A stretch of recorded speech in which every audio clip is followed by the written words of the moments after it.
Hey, welcome back to Tech Leveler. I'm Lee, and today we have another LG TV tutorial. And today I'm going to show you how to fix the LG TV volume level differing amongst different channels, or on the same channel.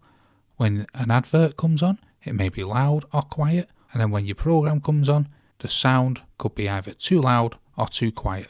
This can be annoying, and what it is auto volume.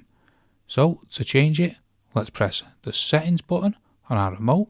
This will be in the shape of a cog, or it'll have settings printed on the bottom. Then with this little menu up, let's come down to the bottom here to all settings. Then let's come down to sound. Now within sound, let's select additional settings. Then here you'll see volume mode. Let's go into that. And here you'll see auto volume.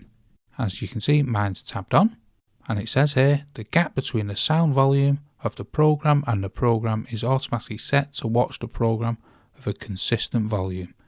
So if you turn this off, the volume may start going up and down between different adverts, or when an advert comes on, or when your program restarts. So I hope that fixes the volume level differs amongst channels. And if this does fix your problem, don't forget, give the video a like, hit the subscribe, and thanks for watching.